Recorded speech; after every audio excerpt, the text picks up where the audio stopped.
Hey guys, and welcome back. Tonight, I want you to find your most comfortable position. Adjust your pillows, pull the blanket up just a little higher, and let the weight of the day begin to dissolve. We're going on a journey tonight, but not one of wars or conquests. We are drifting back into the marble-veined streets of ancient Rome, feeling the cool evening air as it rolls off the Tiber, listening to the rhythmic, hypnotic pulse of a city that, despite being 2,000 years old, felt remarkably like our own. If you find these stories help you drift off, please do consider subscribing and liking the video. It helps the channel more than you know. And as always, I'd love to hear where in the world you are listening from, and what time it is for you in the comments below. But for now, just settle in. Let the world outside your window fade away. Think for a moment about the headlines we see today. We talk of global health, of infrastructure, of the invisible enemies that float through the air or linger on a surface. We imagine that our struggle against disease is a modern one, born of our crowded cities and global travel. But the Romans, in their toga-clad pragmatism, were fighting these same shadows long before the first microscope was ever polished. They didn't know what a germ was in the way we do. They didn't have the language of bacteria or viruses. To them, illness was often a matter of miasma, bad air, or perhaps an imbalance of the humors within the body. And yet, through sheer, stubborn observation and an almost obsessive need for order, they built a world that outsmarted the invisible. They looked at a swamp and saw not just mud, but a source of fever. They looked at a crowded neighborhood and saw the need for flowing water. Tonight, we explore how they paved the way for the very world you live in now, turning the chaos of nature into the clockwork of a healthy empire. Imagine standing on one of the 7 hills as the sun begins to dip. The heat of the Italian day is breaking, and a soft breeze carries the scent of stone, dust, and something else, the faint, metallic tang of rushing water. Rome was a city of 1 million people, a number that seems impossible for the ancient world. How did they survive without modern medicine? How did they prevent the entire city from becoming a graveyard every time a fever broke out? The answer lies in their feet, which walked on paved stones, and in their walls, which hid secrets of engineering that we still mimic today. They were the masters of the empirical. They watched what worked, and they built it on a scale that humbles the imagination. As we walk through these ancient streets together, think of the Roman engineer, not as a scientist in a lab, but as a poet of stone and gravity, carving a path for health out of the raw earth. The story of Roman health begins, as all life does, with water. But before we reach the great arches of the aqueducts, we must understand the Roman mind. They were a people who hated stagnation.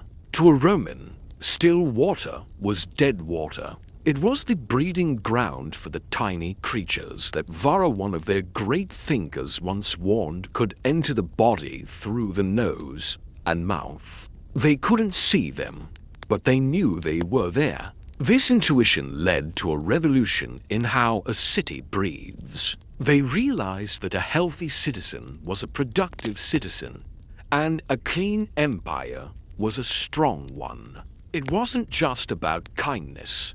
It was about the cold, hard logic of survival. And so, they began to move the earth.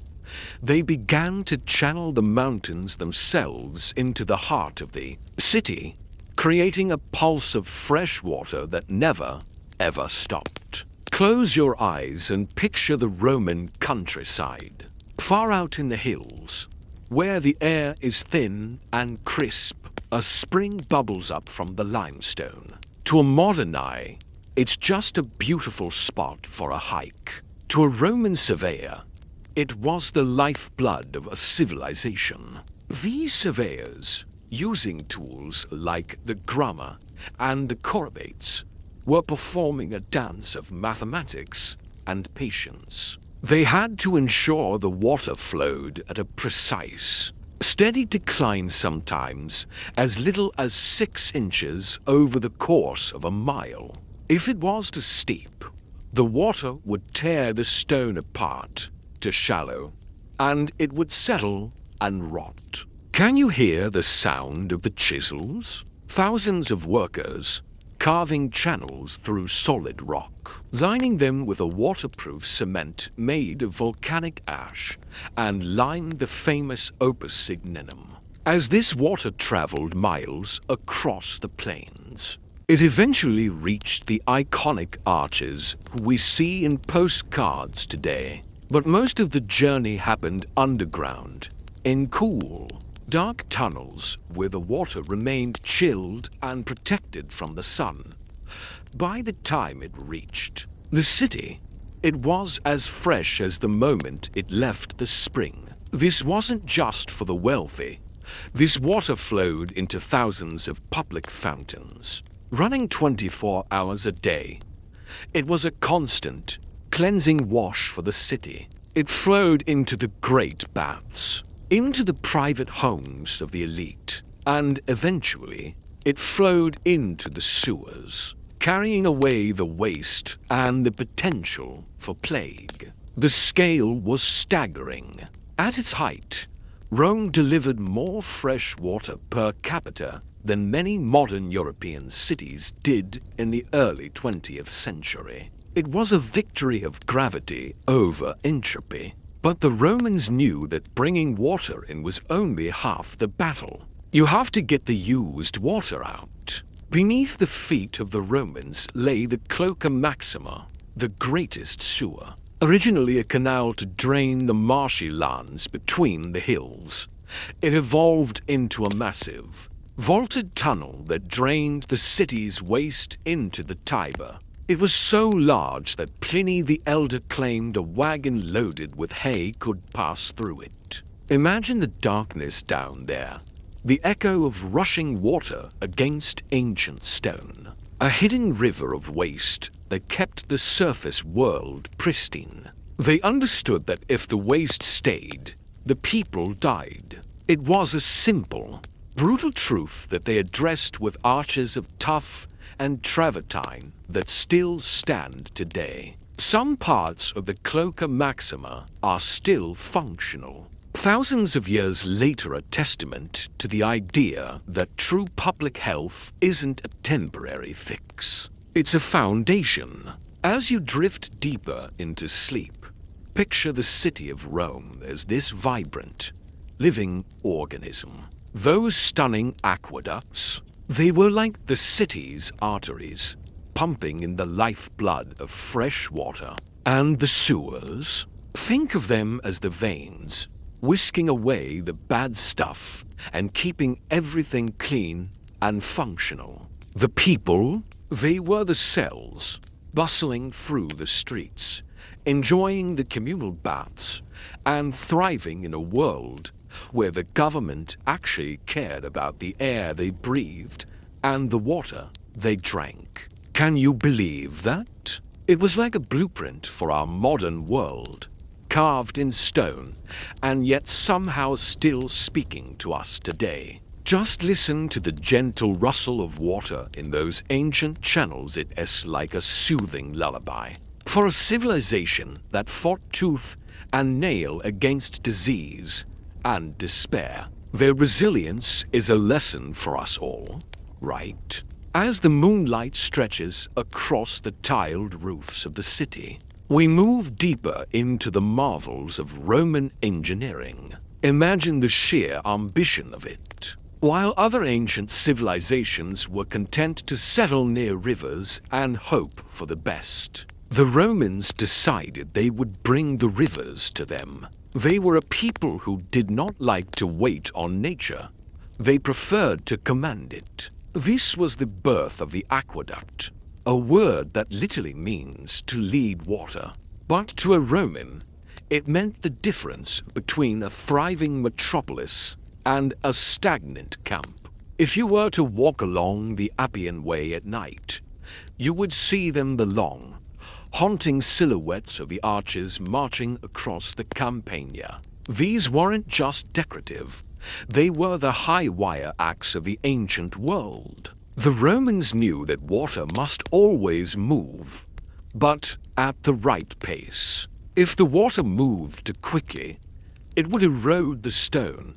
If it pooled, it became a tomb for insects and disease. They used a device called a corribate, a 20-foot-long wooden level with a groove for water and plumb lines. Imagine the surveyor squinting in the early morning light, ensuring the gradient was perfect. They were calculating the survival of their grandchildren in every inch of stone. When the water finally reached the city walls, it entered a massive distribution tank called a castellum divisorium. Think of this as the city's heart. From here, 3 main pipes branched out. One went to the public fountains, ensuring that even the poorest citizen had access to cold, mountain fresh water for drinking and cooking. The second went to the public baths, the lungs of the city. And the third, only for those who could pay a special tax, went to private homes. The brilliance of this system was its prioritization. In times of drought, the private pipes were shut off first, then the baths, ensuring that the public fountains, the lifeblood of the common people, never ran dry. It was a social contract, written in lead and stone. But we must also look downward, away from the soaring arches and into the cool, damp earth beneath the cobblestones. If the aqueducts were the glory of Rome, the Cloaca Maxima was its unsung hero. We often think of ancient cities as places of filth, but Rome was obsessed with the flow of waste. The Great Sewer began as a humble ditch in the 6th century BC to drain the Forum, but as the city grew, so did the ambition of its tunnels. By the time of the Empire, it was a subterranean cathedral of waste management. The Romans understood something that the world would forget for over 1,000 years: that human waste and drinking water must never meet. The Cloaca Maxima was built with massive blocks of stone, fitted together with such precision that they didn't even need mortar. It was designed to be self-cleaning, using the excess runoff from the aqueducts to constantly flush the tunnels. When the Tiber rose during a flood, the sewer was designed to handle the back pressure. It was a silent, dark labor that kept the city's air sweet, or at least sweeter than any other city of its size. For the next 2 millennia, think of the curators of the waters, the curators aquarum. These were high-ranking officials whose entire job was to maintain this flow. They had armies of slaves who would climb into the tunnels to clear blockages and patch leaks. It was a state-sponsored devotion to hygiene. They didn't have the germ theory of disease, but they had the smell theory. They believed that malaria, literally bad air, was what made people sick, while they were technically wrong about the air itself being the cause. Their solution, draining the swamps and flushing the streets, incidentally killed the mosquitoes and bacteria that were the real culprits. They arrived at the right answer through a different door. As you lie there, listen to the imagined sound of that water.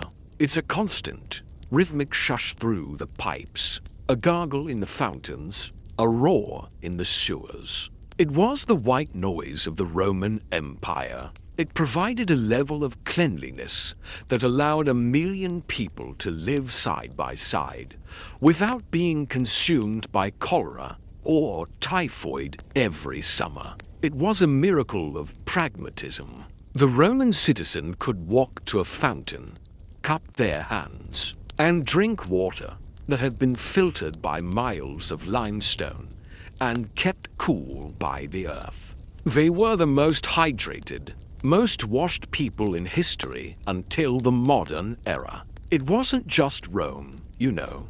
Wherever those legions marched, the water pipes weren't far behind. Picture this.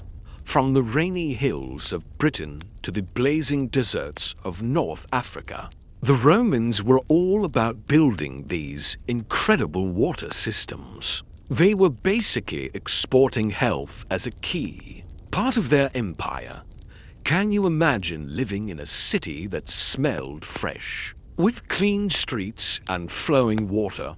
That's what they were going for. It was like an open invitation to embrace the Roman lifestyle of life, where the government made sure you wouldn't catch a nasty infection from a dirty cup.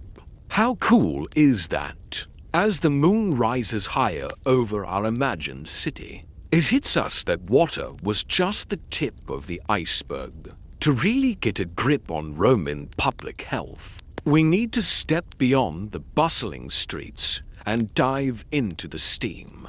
Picture this.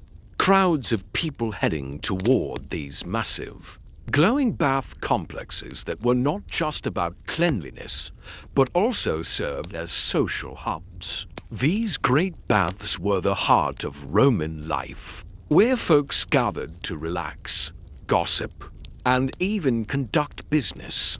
But that's a tale for when the night gets even quieter, right?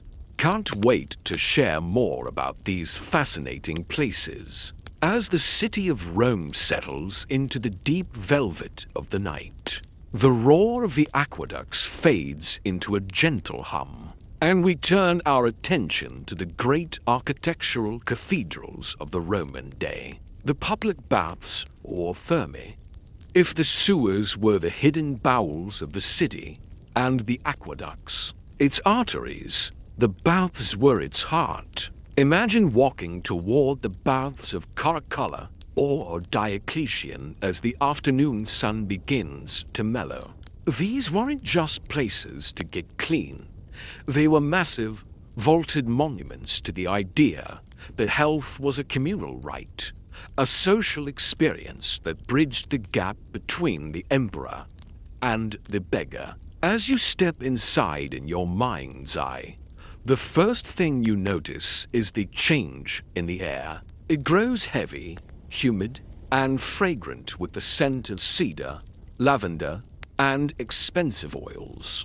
The Romans didn't use soap as we know it. Instead, they used the oil and toil method. A bather would have their skin rubbed with fine olive oil, and then, using a curved metal tool called a strigil, they would scrape away the sweat, dust, and oil. It sounds abrasive, perhaps, but imagine the feeling of that cool metal against warm skin, leaving the pores open and the body revitalized. It was an exfoliating ritual that did more for skin health than many modern treatments. The baths were a masterpiece of temperature control, a sequence of rooms designed to shock and then soothe the system. You would start in the apodyterium, the changing room, where you'd leave your clothes in a small cubicle. Then you'd move to the tepidarium, the warm room. Here, the air was mild, a gentle transition to prepare the heart for what was to come.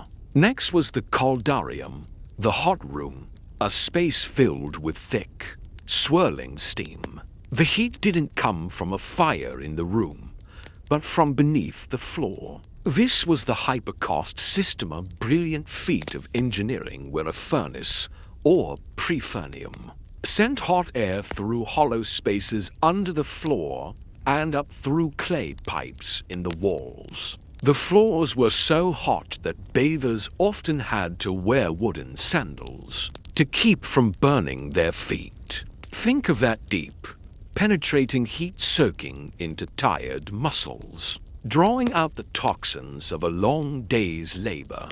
It was a place where the physical body was celebrated and cared for. And after the heat, the final, invigorating shock, the frigidarium, the cold pool. A plunge into these bracing waters would snap the pores shut and send a rush of blood back to the core. This cycle of hot and cold was the Roman equivalent of a modern wellness retreat, and it was available to almost everyone for a price so small it was practically free. But the baths were more than just hygiene. They were centers of preventative health through socialization. In the courtyards, or palaestrae, people would wrestle, play ball games, or lift weights. There were libraries attached to the larger complexes, and gardens where one could walk and contemplate. The Romans understood that mental well-being was inextricably linked to physical health. By creating a space where the entire community could gather, regardless of class, they reduced the stress of urban life. You might find yourself soaking in the same water as a senator or a famous poet. In the steam, everyone was equal. Even the public latrines, which might sound unappealing to our modern sensibilities, were a marvel of public health logic. Arranged in long rows of marble seats, they featured a constant stream of water running in a channel at your feet. This wasn't just for luxury. It was a continuous flushing system that ensured waste never lingered. While they shared the xylospongium sponge on a stick, which we now know was a vector for parasites, the sheer fact that they moved waste out of the living quarters and into the sewers was a massive leap forward in preventing the spread of enteric diseases. The Roman approach to health was incredibly pragmatic. They observed that people who bathed regularly and lived in well-ventilated areas lived longer. They noticed that soldiers who drank from flowing springs stayed stronger than those who drank from stagnant ponds. They were building a culture of wellness long before the word was ever coined. As you breathe in and out, imagine the scent of those Roman gardens, the sound of the water splashing against marble, and the quiet murmur of 1,000 voices echoing in the high, vaulted ceilings. This wasn't just a luxury for the capital. In every corner of the empire, from the foggy borders of Hadrian's Wall to the sun-scorched plains of Jordan, you would find a bathhouse. It was the mark of Rome.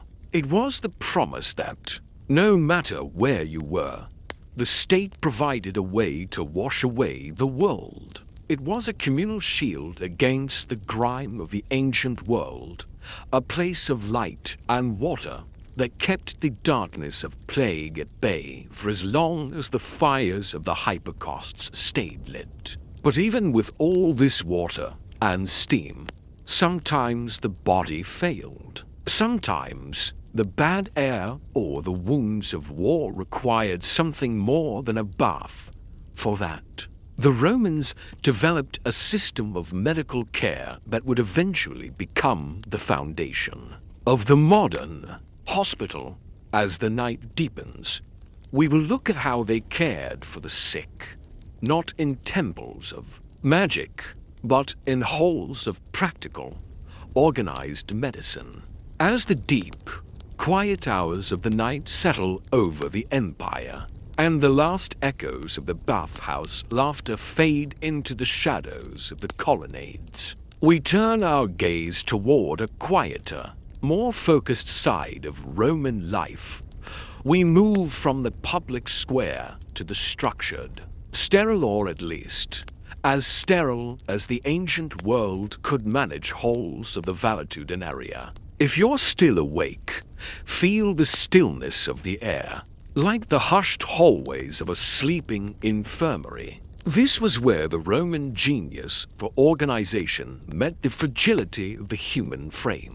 The valetudinaria were the world's first true hospitals. Before the Romans, if you were sick, you went to a temple to pray, or you stayed at home and hoped your family's herbs were potent enough. But the Romans were a military people, and they realized early on that an empire is only as strong as the men who can stand on its borders. A wounded soldier was an investment that needed to be protected, and so they built massive, medical facilities, particularly along the frontiers like Vindolanda or the Rhine. These weren't dark, cramped huts.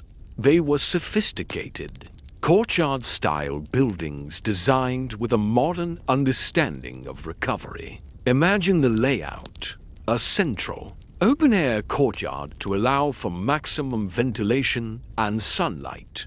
The Romans might not have known about airborne pathogens, but they knew that stale air felt heavy and led to fevers. They built the wards in a ring around this courtyard, often with double walls to insulate against the biting cold of the northern provinces. Each room was small, designed for only 2 or 3 patients, preventing the mass cross-contamination that plagued later medieval hospitals. They prioritized quiet, cleanliness, and the flow of air. It was a template for the modern ward system that we still use in hospitals today. The physicians who walked these halls, the Medici, were masters of pragmatism.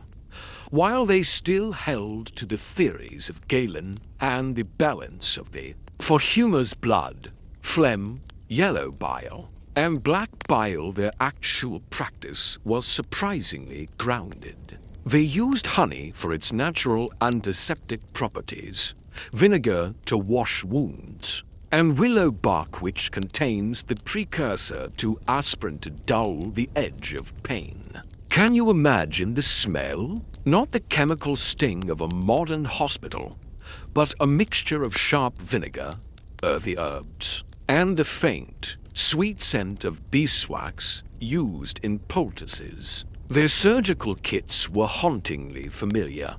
Archaeologists have recovered bronze scalpels, bone drills, forceps, and even speculums that look remarkably like the tools in a modern doctor's tray. They performed surgeries for cataracts, removed bladder stones, and set broken limbs with such precision that the bones often healed without a trace of the break. They were particularly adept at trauma surgery. A Roman military doctor could extract an arrow or repair a gut wound with a speed and efficiency born of constant necessity. They understood that time was the enemy of survival. But perhaps the most modern aspect of Roman medicine was the role of the public physician, the archiatros. In many cities, the local government paid a salary to doctors to ensure that the poor could receive treatment for free. They recognized that a plague doesn't care if you are rich or poor. If it starts in the slums, it will eventually find its way to the villas. Public health was seen as a collective defense. These physicians were also responsible for training the next generation, creating a standardized body of medical knowledge that stretched from the sands of Egypt to the rainy hills of Britain. Think of the Roman approach to the Black Death of their time, the Antonini Plague. While it devastated the population, the Roman response wasn't just panic. The Emperor Marcus Aurelius, himself a Stoic, brought in the best medical minds, like Galen, to study the symptoms and attempt to isolate the sick. They documented the progression of the disease with a clinical detachment that would be recognizable to any modern epidemiologist. They were trying to find patterns in the chaos. They were looking for the why so they could build a how. As you drift closer to the edge of sleep, imagine the quiet efficiency of a Roman medical garden. Every valetudinarium had one. Row upon row of poppies for pain, fennel for digestion, and sage for infection. The doctor would walk these rows in the early morning, the dew dampening his sandals, selecting the day's remedies from the earth itself. There was a profound connection between the land and the body, a belief that for every ailment the world produced, it also provided a cure, if only one was patient enough to find it. This was the Roman legacy, not just the medicine itself, but the system of care, the idea that health could be managed, that the state had a role in the well-being of its people, and that organization was the best weapon against the invisible. It was a bridge from the ancient world of superstition to the modern world of science, built one stone ward and one bronze scalpel at a time. But as the night reaches its deepest point, and the stars begin their slow turn toward the morning, we must ask ourselves what remains of this marble world. How do these ancient pipes and halls still echo in the cities we live in today? As the deep velvet of the night begins to thin, and the first, almost imperceptible gray of dawn touches the horizon, we reach the end of our journey through the marble and shadow of Rome. We have walked the high arches of the aqueducts, felt the cool dampness of the great sewer, breathed the steam of the baths, and stood in the quiet courtyards of the hospitals. Now, as the world prepares to wake, we look at the reflection of that ancient world in our own. The lineage is direct, a straight line drawn through 2,000 years of history. When you turn on your tap and clear, filtered water rushes out. You are hearing the echo of the Roman Castellum Divisorium. When you walk through a city with hidden sewers beneath your feet, you are walking atop a concept perfected in the Cloaca Maxima. Our modern public health system's the idea that the government should track disease, provide clean water, and ensure that hospitals are ventilated and organized is not a modern invention. It is a Roman restoration. The Romans taught us that a city is not just a collection of buildings, but a living, breathing entity that must be kept clean to survive. They showed us that the health of the poorest citizen is inextricably linked to the health of the emperor in our era of global travel and rapid urbanization. These lessons are more relevant than ever. We still struggle with the same basic needs: the movement of waste, the delivery of life-giving water, and the creation of communal spaces that foster mental and physical well-being.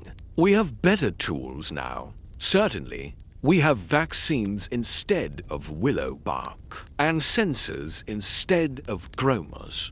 But the spirit, the pragmatic, stubborn refusal to let the environment dictate our survival is purely Roman. Think of the quiet Rome we have explored tonight.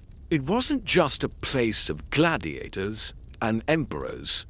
It was a place of engineers, surveyors, and public doctors who cared about the mundane details of life. They cared about the slope of a pipe and the freshness of a sponge. They understood that civilization is built on the small, invisible victories over filth and stagnation. As you drift off into a deep, restful sleep, let that thought comfort you. We are part of a long story of humans looking at the world and deciding to make it a little cleaner, a little safer, and a little more enduring.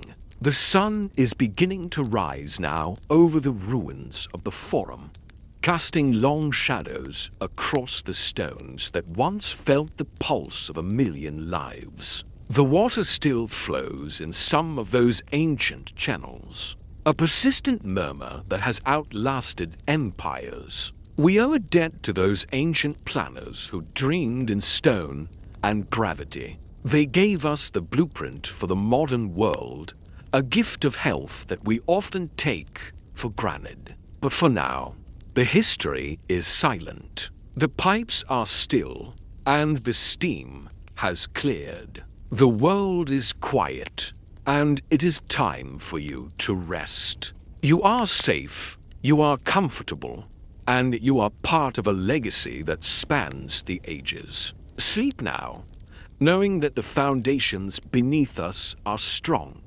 and the lessons of the past are always there to guide us toward a healthier future. Thank you for spending this time with me in the shadows of the Roman Empire. If you've enjoyed this long walk through history, I'd love to have you back for our next journey. But for tonight, sleep well. Good night. Close your eyes. Take a deep, slow breath, letting the air fill your lungs before releasing it with a long, soft sigh. Imagine the world around you beginning to dissolve. The sounds of the modern night, the distant hum of a refrigerator, the faint whir of a computer fan, the occasional car passing on wet pavement, all of it begins to fade into a soft, grey mist. In its place, a different kind of air begins to circulate. It is warmer, heavier, carrying the scent of dry stone, wood smoke, and the faint, briny tang of a river nearby. You are standing in the heart of the greatest city the world has ever known.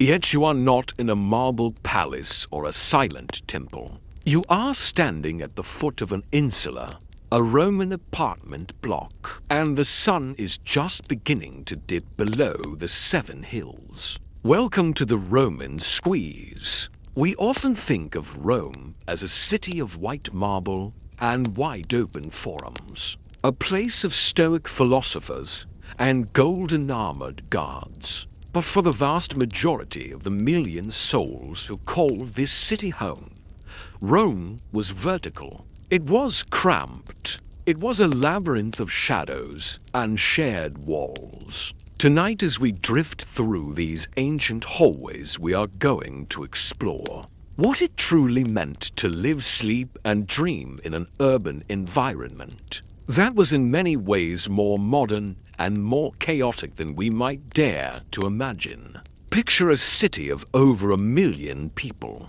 To put that in perspective, imagine the density of modern Manhattan, but without the benefit of steel beams, electricity, or even basic plumbing. There were no zoning laws to speak of for centuries, only the desperate, driving need to house a population that was growing faster than the bricklayers could work. The result was the insular Italy, the island.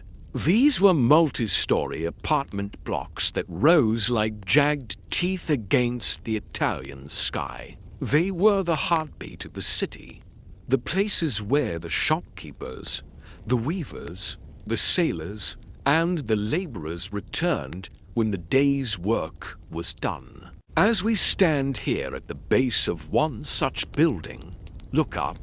The structure towers 5, maybe 6 stories high. The ground floor is a hive of activity, small shops, or tabernae, with wide stone openings facing the street. Inside, you can see the faint glow of oil lamps and the dark silhouettes of merchants closing up for the night. But above them, floor upon floor of windows stare back at us, some covered with wooden shutters, others draped with rough linen to keep out the dust. This is the world of the Roman apartment, a far cry from the sprawling, garden-filled villas of the elite. Here, space is the ultimate luxury, and privacy is a concept that hasn't quite been invented yet. To understand the insula, we must first understand the ground it stands on. In the early days of the Republic, Romans lived in small, single-family homes. But as the empire expanded and wealth poured in, the population exploded. Land became the most valuable commodity in the city. To maximize profit, landlords realized they couldn't build out, they had to build up. And so, the vertical city was born. The construction of these buildings was a marvel of ancient engineering, yet it was often shadowed by the darker side of human greed. The core of the insula was built using opus caementitium Roman concrete. This wasn't the smooth, polished concrete we see today. It was a rugged mix of volcanic ash, lime, and rubble, poured into wooden frames or faced with brick and stone. It was incredibly strong, but it was only as good as the hands that mixed it. Many landlords, eager to save a few sestertii, would skimp on the materials. They would use too much sand and not enough lime, or they would build walls far thinner than safety allowed. Vitruvius, the great Roman architect and writer, often complained about the dangers of these structures. He spoke of walls that bowed under the weight of the upper floors, and floors that creaked with every footstep. Imagine lying in your bed at night, hearing the very skeleton of your home groan as the wind brushes against the roof. The threat of collapse was not a distant fear. It was a daily reality. There are records of entire buildings simply folding in on themselves, burying the inhabitants under a mountain of brick and dust. And yet, for the poor of Rome, there was nowhere else to go. You lived where you could afford, and you prayed to the gods that the walls would hold for one more night. Let's step inside. The entrance is a narrow, dim hallway wedged between two shops. The air here is cooler, smelling of damp stone and the faint, sweet scent of wine leaking from a nearby amphora. As we begin to climb the stairs, feel the texture of the stone beneath your feet. It is worn smooth in the center from thousands of footsteps over the decades. The staircase is steep and narrow, lit only by the occasional slit in the wall that allows a sliver of moonlight to pierce the gloom. On the first and second floors, the apartments are surprisingly spacious. These are the luxury units. Here, the ceilings are high, and the walls might even be decorated with simple frescoes of vines or geometric patterns. These are the homes of the equites, the business class, or perhaps a successful merchant family. They have multiple rooms, a space for dining, a small area for receiving guests, and separate bedrooms. The windows are larger here, and they might even have thin sheets of translucent mica or expensive glass to let in light, while keeping out the wind. But as we continue to climb, the atmosphere changes. The air becomes thinner, warmer, and more crowded. By the time we reach the third or fourth floor, the grand apartments are gone. In their place is a maze of small, cellular rooms. This is where the true heart of the insula beats. Imagine a typical Roman family's living space on these upper levels. It is often just a single room, perhaps 10 feet by 12. This room is everything. It is the kitchen, though kitchen is a generous term for a small charcoal brazier tucked into a corner. It is the bedroom, where a wooden frame with a straw mattress serves as a bed for the parents, while the children sleep on rugs on the floor. It is the social hub, where the family gathers around a single lamp to eat their evening meal of grain porridge and olives. The walls here are thin, sometimes just wood and plaster, or a cheap lath and plaster construction known as craticium. Vitruvius hated this method, calling it a fire trap, and he was right. These upper floors were tinder boxes. With no chimneys, the smoke from charcoal braziers would cling to the ceiling, slowly blackening the plaster. One tipped lamp, one stray spark from a cooking fire, and the entire building could be engulfed in minutes. Because the stairs were narrow and there were no fire escapes, those living on the top floors were often trapped. Augustus eventually passed laws limiting the height of these buildings to 70 feet, and later Nero lowered it further to 60. But the city was old, and the laws were often ignored by powerful landlords. As you settle into this imagined room, feel the density of the life around you. You aren't just living with your family. You are living with the entire building. Through the thin walls, you hear the muffled conversation of the elderly couple next door. Below you, you can hear the rhythmic thud of a weaver's loom.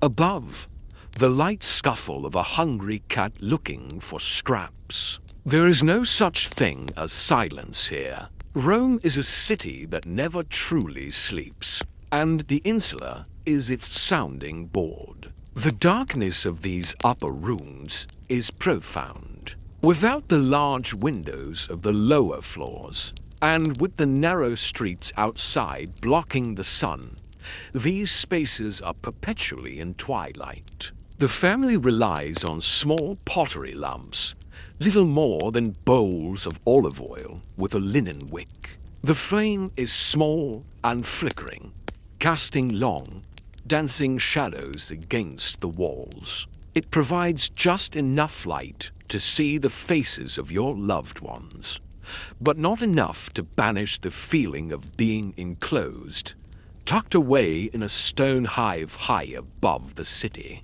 Yet, despite the danger, the darkness, and the cramped quarters, there is a sense of resilience here. These rooms are filled with the small treasures of a life, a ceramic figurine of a household god on a tiny shelf, a brightly colored weaving hanging over a doorway, the well-worn wooden bowls used for every meal. This is home. It is a place of survival, but also of connection. As the moonlight begins to filter through the small, high window of this top-floor room, let your mind drift. Think of the millions of people who lived out their entire lives within these vertical streets. They saw the rise and fall of emperors from their windows. They felt the heat of the Roman summers and the damp chill of the winters, protected only by a few inches of brick and a shared sense of community. The insula was a gamble, a masterpiece of necessity, and a testament to the human ability to make a home anywhere. The stairs are waiting for us to descend again, back into the cooling night of the streets. But the echoes of these rooms stay with us. The creak of the wood, the smell of the oil, the feeling of a city pressed close against your skin. This was the Roman squeezer life of height, hope, and the constant, rhythmic pulse of a million neighbors.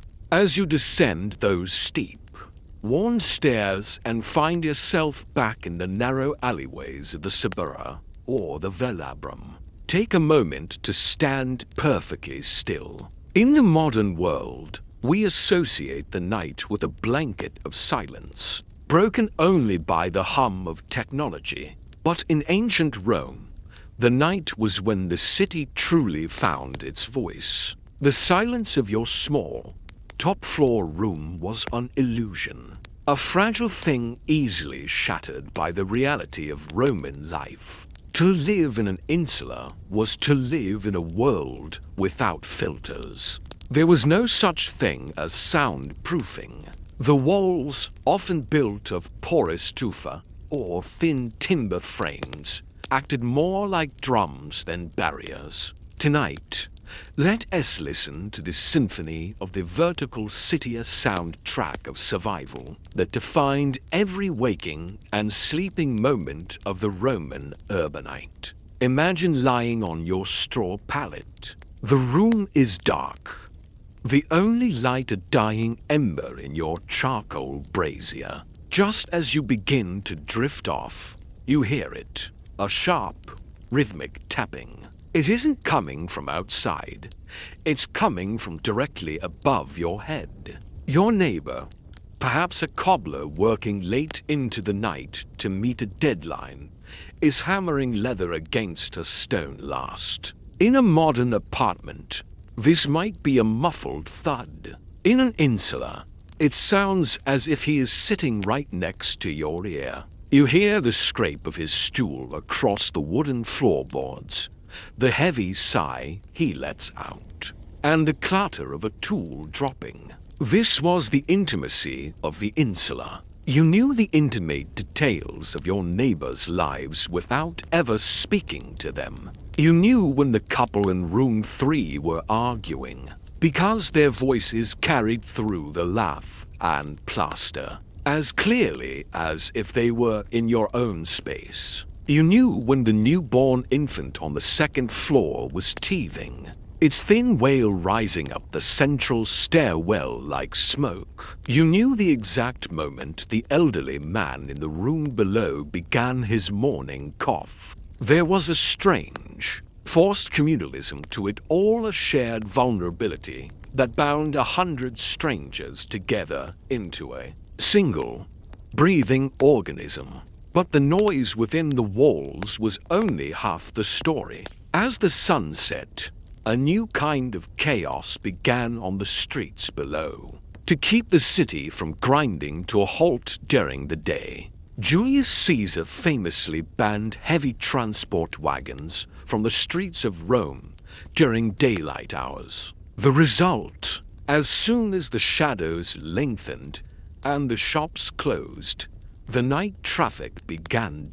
Listen. It starts as a distant rumble, like thunder rolling over the hills. Then comes the sharp, metallic ring of iron-shod wheels striking the basalt paving stones of the street. These weren't the rubber-tired vehicles we know.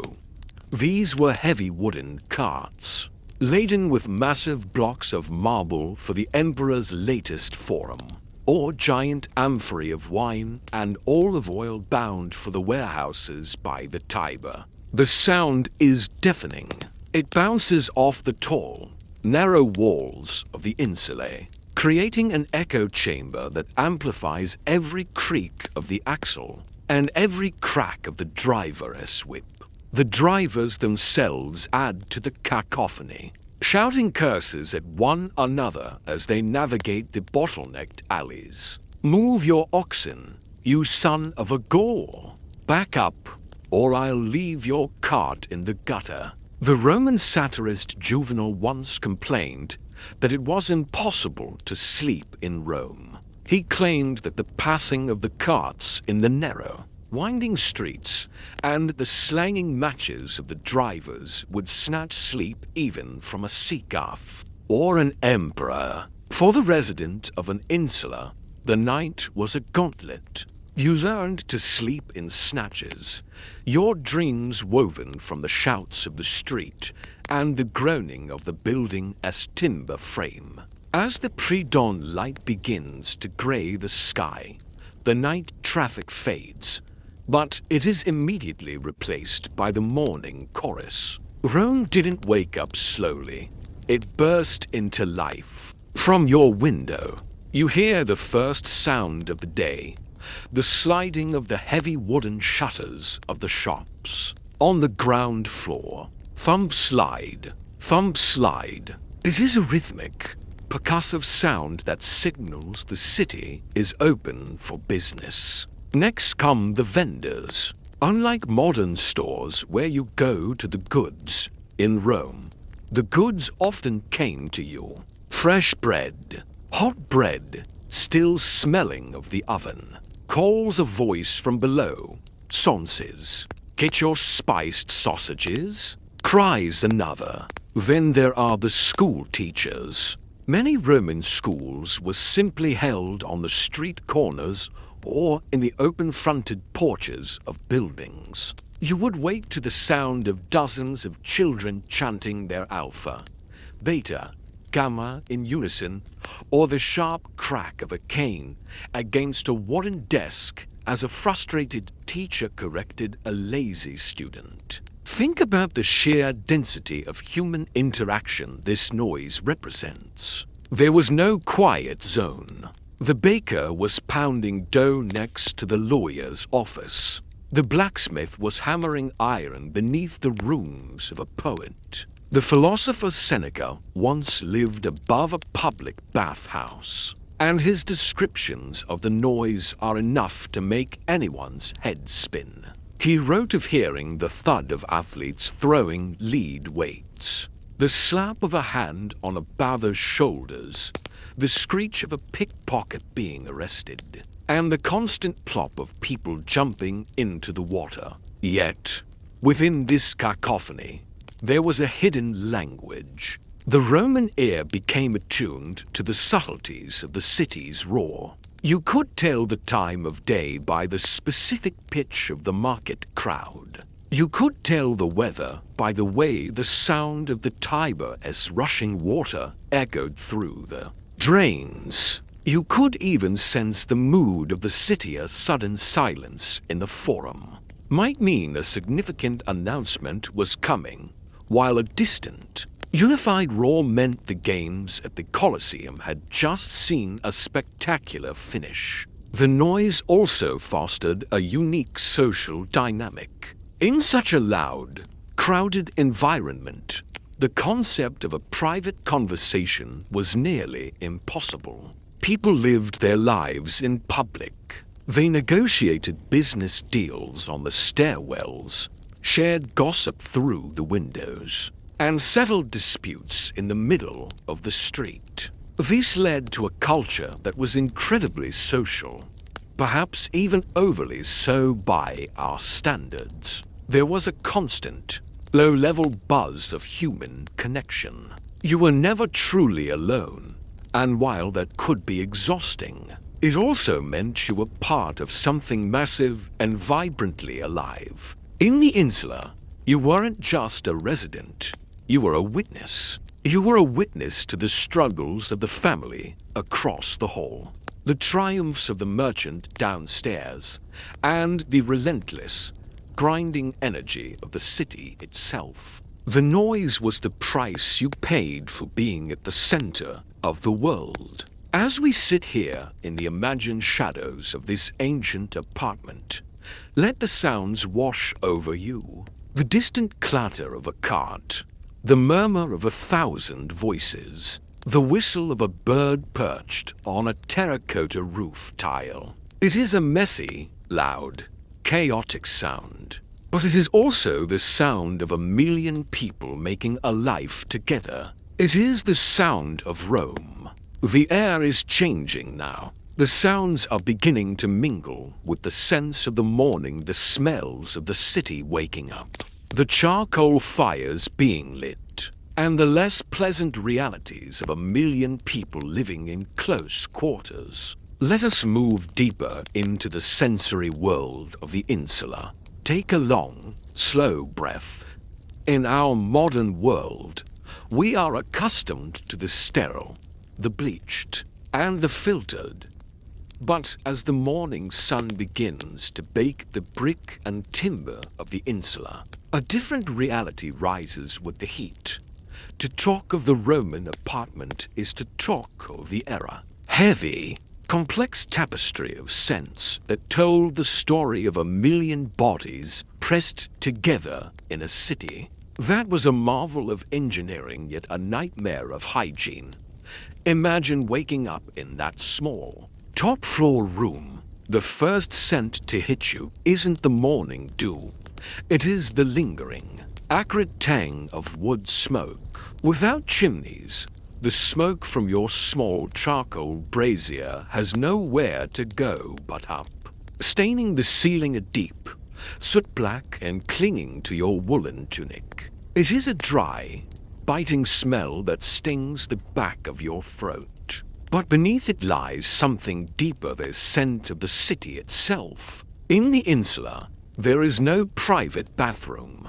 There are no porcelain sinks or silver faucets. For the vast majority of Romans, the morning routine began with the shuttle. You would take your ceramic chamber past a humble vessel called a lacenem and navigate the steep, dark stairs. If you were lucky, or lived on a lower floor, you might make it to the ground floor to empty it into a large vat kept by the fullers. These laundrymen actually paid for human waste, using the ammonia to clean and bleach the heavy Roman togas.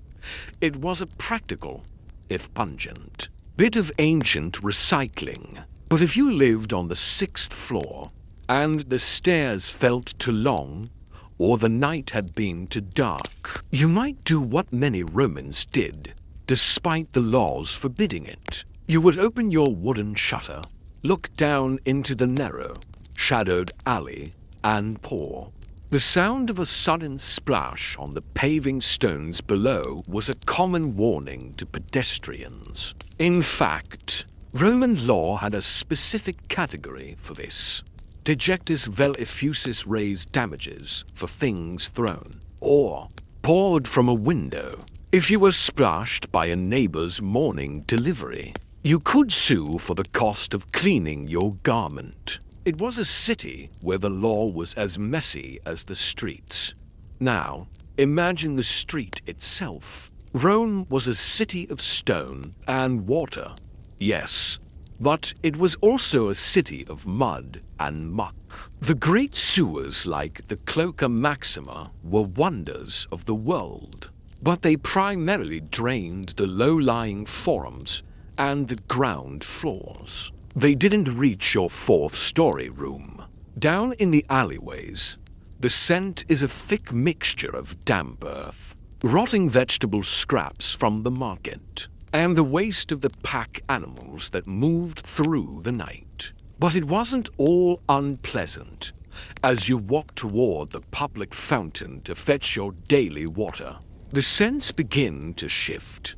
You pass a bakery, and the air is suddenly filled with the warm, yeasty embrace of rising dough and charred grain.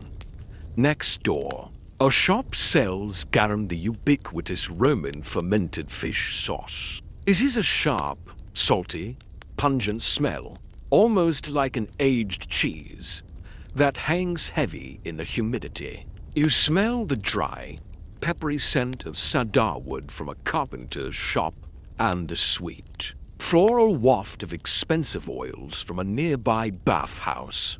Water was the lifeblood of Rome. Yet for the apartment dweller, it was a constant struggle. The magnificent aqueducts brought millions of gallons into the city, but gravity only goes so far. Unless you were wealthy enough to live on the ground floor and pay for a private pipe, you had to fetch every drop you used. Imagine the physical toll of carrying heavy clay amphorae up 5 flights of narrow, slippery stairs just to have enough water for a basic meal and a quick wash. Because water was so scarce in the upper rooms, hygiene was a communal affair. This is why the public baths were the true living rooms of Rome. For a tiny fee sometimes, even for free, the resident of a cramped insula could escape the darkness and the smell of their single room. In the baths, You were surrounded by marble, heated floors, and the scent of steam and olive oil. You would scrape the day's grime from your skin with a metal strigil, feeling the grit of the city fall away. It was the one place where a laborer could feel like an emperor, even if only for an hour. However, the density of the insula brought a silent, invisible shadow, disease.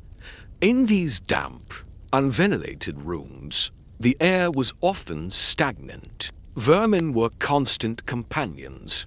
Fleas, lice, and bedbugs were so common they were barely worth mentioning in journals. The Roman physician Galen wrote of the pestilential air that could settle in the crowded quarters during the sweltering Italian summers.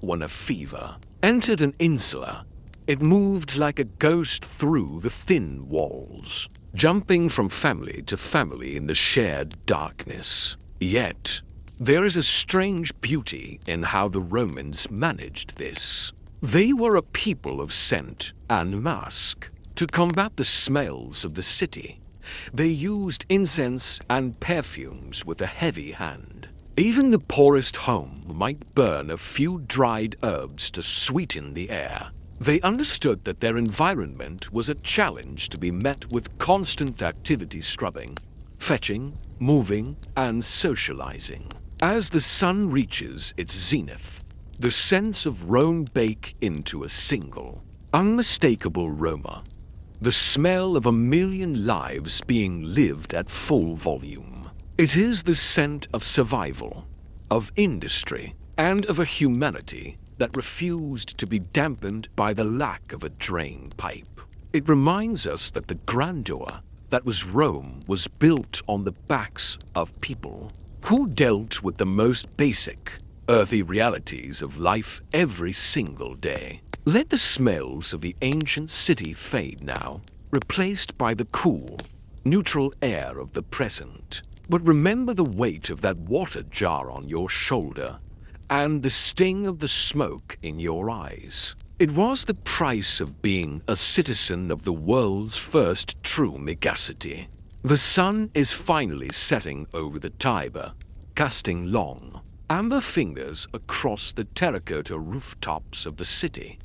We have climbed the treacherous stairs, listened to the midnight rumble of the grain carts, and breathed in the heavy, complicated air of the Roman alleyways. Now, as the stars begin to peer through the gaps in the city's skyline, it is time to reflect on what remains of this vertical world and what it tells us about ourselves. When we look back at the Roman insula, it is easy to see only the hardship. We see the thin walls, the threat of fire, the lack of privacy, and the grueling climb to a dark, smoky room.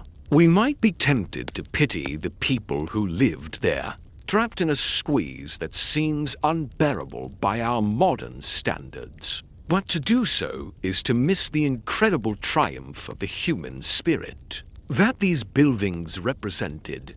The insula was, in many ways, a miracle of urban planning. Long before the invention of steel skeletons or electric elevators, the Romans figured out how to house 1 million people in a confined space. They invented the apartment lifestyle. They pioneered the use of concrete to create high-density living.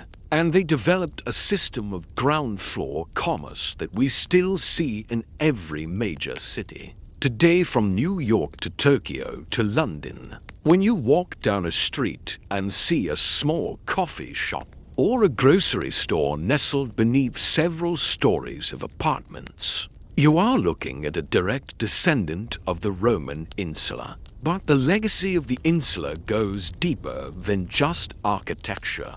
It is a legacy of resilience. The Romans who lived in these cramped quarters were not a people defeated by their environment. They were a people who adapted to it with a surprising amount of grace and ingenuity. They found community in the shared latrines, They found luxury in the public baths. They found entertainment in the bustling forums. And they found a sense of belonging in the very noise that kept them awake at night.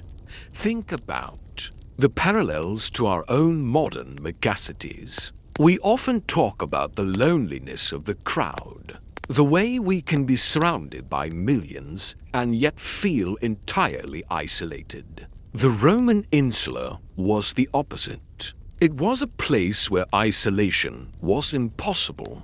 To live in a Roman apartment was to be woven into a thick, vibrant tapestry of human experience. You knew your neighbor's name, their trade, their sorrows, and their joys. In our quest for silence and personal space, we have perhaps lost a bit of that raw, communal vitality that made the Roman city pulse with life. There is also a lesson in the fragility of these structures. The Roman landlords who cut corners, using weak mortar and thin timber, remind us of the eternal struggle between profit and people. The collapse of an insula or the rapid spread of a fire was a tragedy born of neglect. A reminder that the health of a city depends on the integrity of its foundations. Yet, after every fire and every collapse, the Romans rebuilt.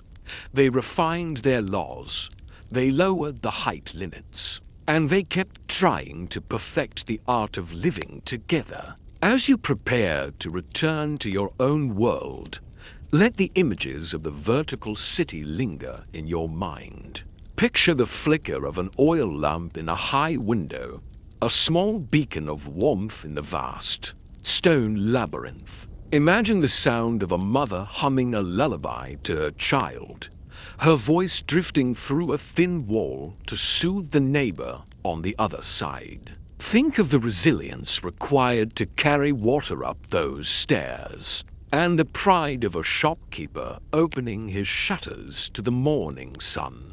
The Roman apartment was loud, it was cramped, and it was often dirty, but it was also a place of dreams. Within those walls, people fell in love, raised families, plotted businesses, and debated the news from the frontiers of the empire. They were not just surviving the squeeze, they were making it their own.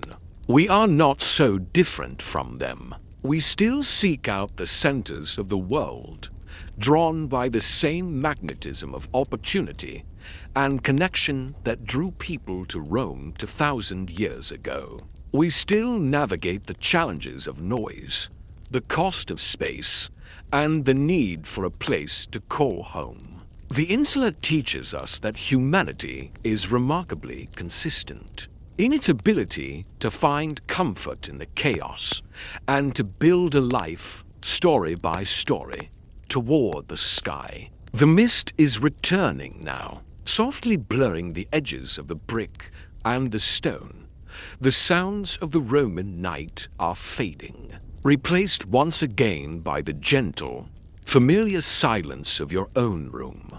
The weight of the ancient city lifts, leaving you with only a sense of peace and a deep, quiet connection to the millions who came before you. You are safe, you are comfortable, and you are part of a very long, very human story of finding a place to rest your head at the end of the day. Sleep now, and let the echoes of the sleepless historian carry you into a deep and restful slumber. Rome has waited for millennia, and it will still be there when you wake. Close your eyes. Let the weight of the day begin to sink into your mattress, as if the bed beneath you is a soft, shifting dune of sand on the edge of a great and ancient river. Take a slow, deep breath in, and as you exhale, imagine the air around you cooling, turning from the sharp, artificial light of the modern world into the soft, velvet indigo of a night thousands of years ago. You are no longer in the year 2026.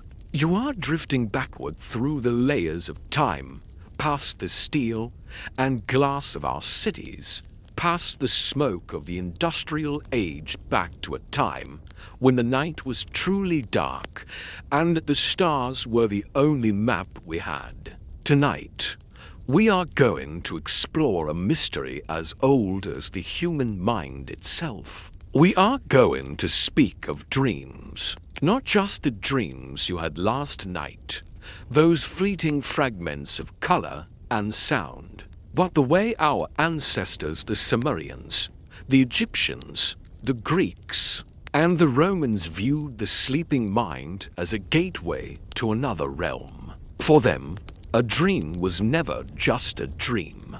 It was a letter from a god, a warning from a ghost, or a map of the future written in the language of symbols. Why is it that every civilization, no matter how distant or isolated, developed a profound obsession with what happens behind closed eyes? From the earliest mud brick huts of Mesopotamia to the marble halls of Rome, the belief was universal.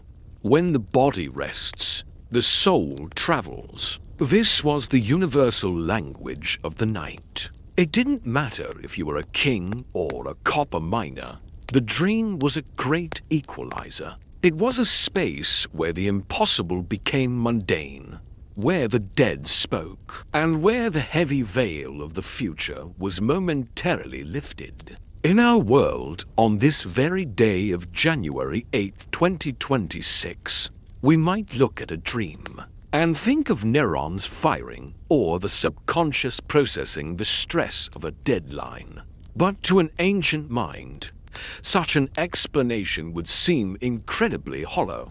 To them, the why was far more important than the how. They had a deep, underlying human need to understand the unknown, to find a pattern in the chaos of the night. Imagine the first person to ever press a stylus into a wet clay tablet in ancient Mesopotamia to record a vision.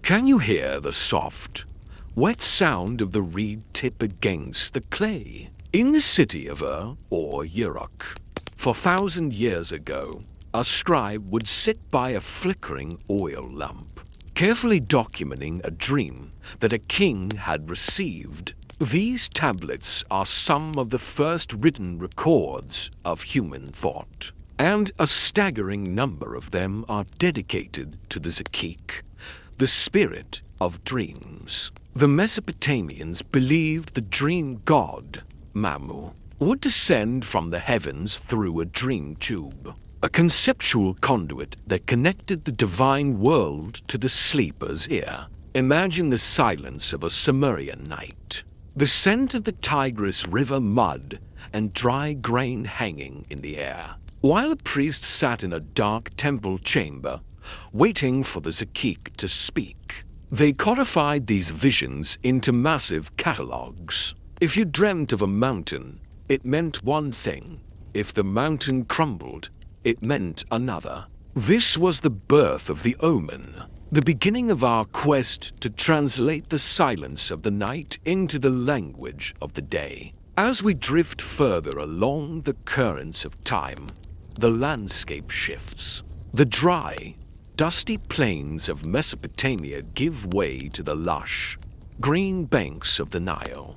Here, in ancient Egypt, the obsession with dreams reached a level of sophistication and beauty that is almost breathtaking. For the Egyptians, the world was a mirror. There was the world of the living, and there was the duat, the underworld, and the dream was the thin membrane where these two worlds touched. Imagine you are holding a scroll of papyrus. Feel its texture rough, fibrous, smelling of dried reeds, and the faint, sweet scent of cedar oil used to preserve it. This is the Dream Book, a document thousands of years old, now resting in the quiet halls of the British Museum, but once the most prized possession of a royal scribe.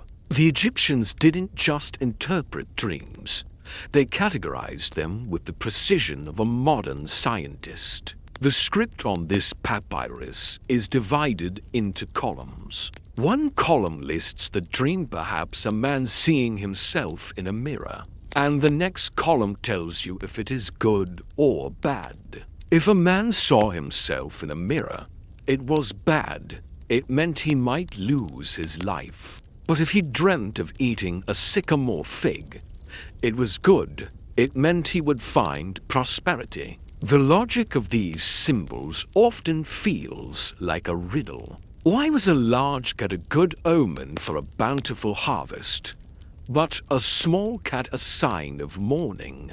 To the Egyptian mind, it was all about the Mekhet, the protective magic of the gods.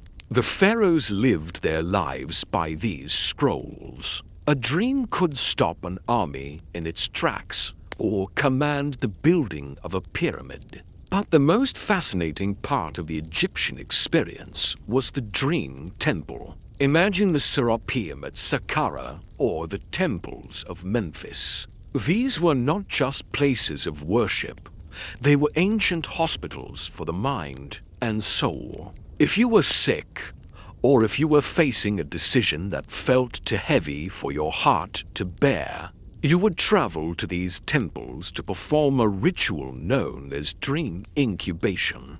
Picture yourself walking into the temple courtyard as the sun begins to set. The air is thick with the blue smoke of kifi incense, a complex blend of honey, wine, raisins, myrrh, and juniper.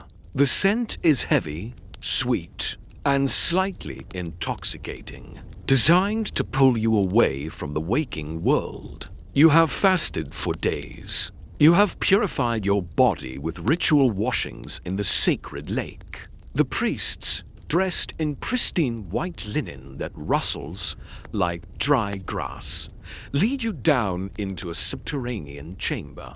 It is cool here.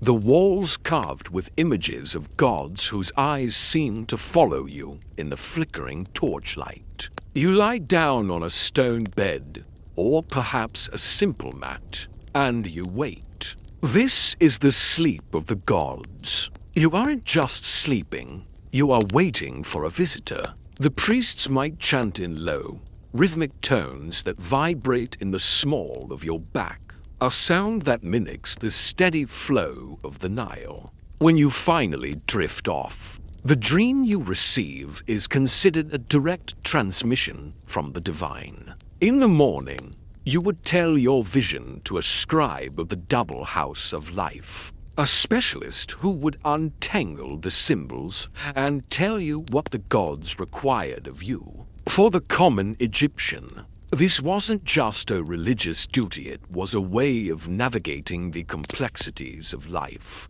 Dreams dictated marriage proposals. A young man might wait for a sign before asking for a woman's hand. Farmers would wait for a dream to tell them when the inundation of the Nile would begin. It was a world where the boundary between real and imaginary simply didn't exist. Everything was real. Everything was a message. As you lie there now, imagine those ancient Egyptians, their heads resting on curved wooden or stone headrests, designed to keep their elaborate hairstyles intact even in sleep.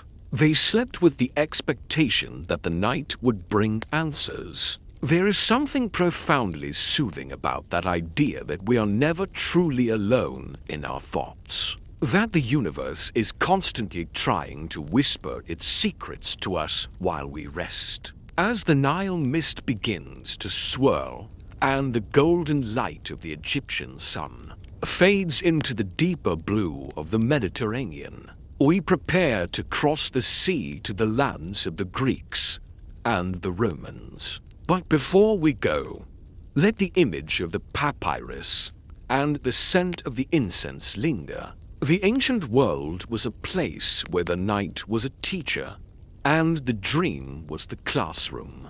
As we leave the silt-heavy banks of the Nile, the air becomes crisper, smelling of sea salt, crushed wild thyme, and the cool breath of marble. We are moving across the wine-dark sea toward the craggy shores of Greece and the rolling hills of Italy. Here, the obsession with dreams did not fade, it evolved, becoming a sophisticated dialogue between the human mind and the divine, or perhaps something much more unsettling. Imagine standing on a hillside in Epidaurus. The sun has slipped behind the mountains, and the great limestone theatre stands silent. But nearby, in the Abaton, the sacred dormitory of the god Asclepius, the night is just beginning. In Greece, dreams were not merely seen, they were met. They were the Oneiroi, a fleet of winged spirits who lived in the cavernous depths of Erebos, the land of eternal darkness. They would emerge each night through one of two gates, the gate of horn through which passed the true dreams that foretold the future, and the gate of ivory through which swarmed the deceptive hollow dreams that led men astray. Think of the psychological weight of that belief.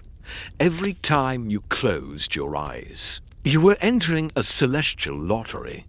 Was the vision of the white owl a message of wisdom from the gate of horn, or a trick of the ivory gate designed to ruin your crops? To navigate this uncertainty, the Greeks turned dream interpretation into a high art, a science of the soul.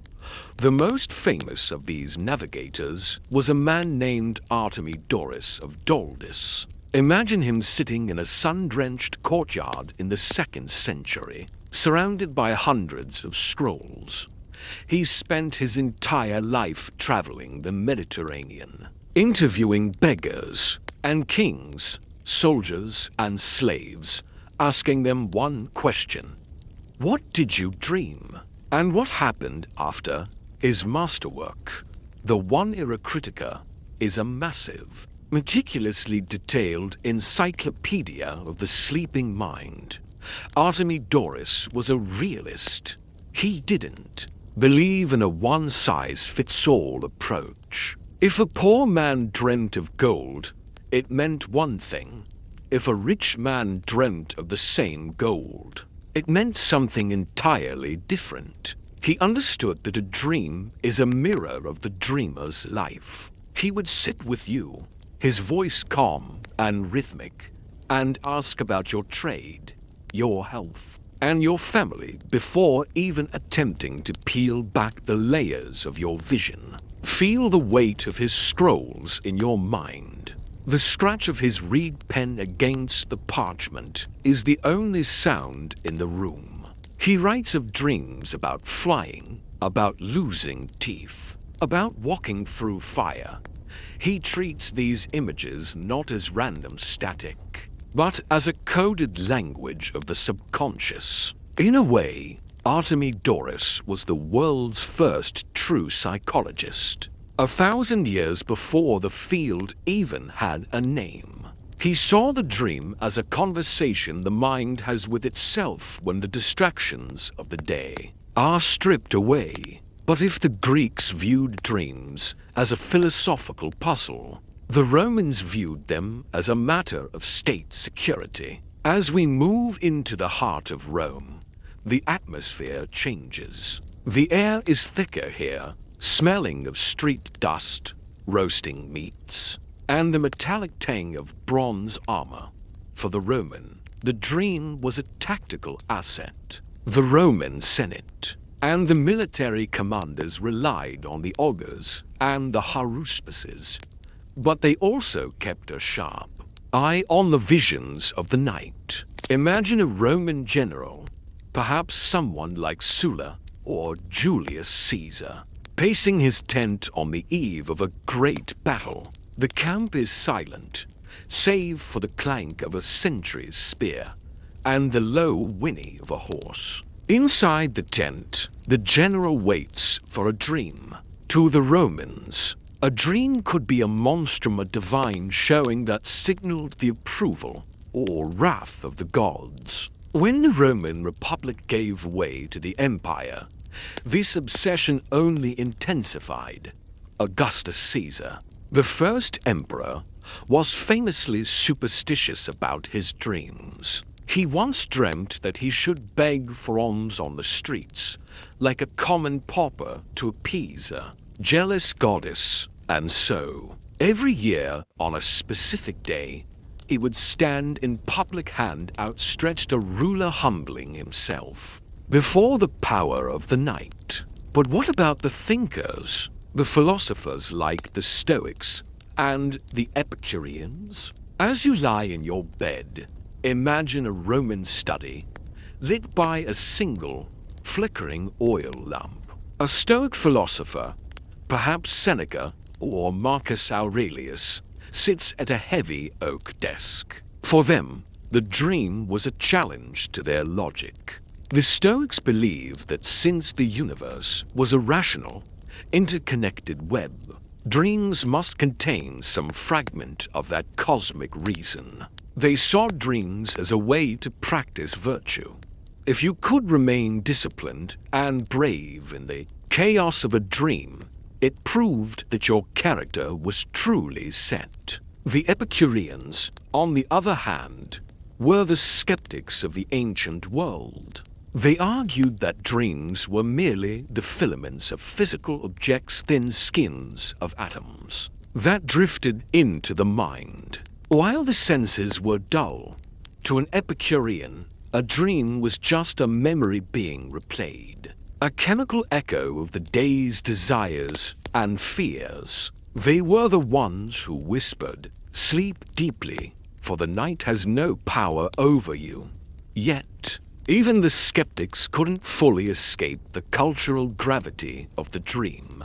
Whether it was the healing sleep in the temple of a god or the strategic vision of an emperor, the ancient Mediterranean was a world where the night was never empty. It was populated by spirits, warnings, and the deep, resonant echoes of the human heart. Imagine the millions of people in the Roman Empire, from the rainy hills of Britain to the deserts of Judea, all closing their eyes at once.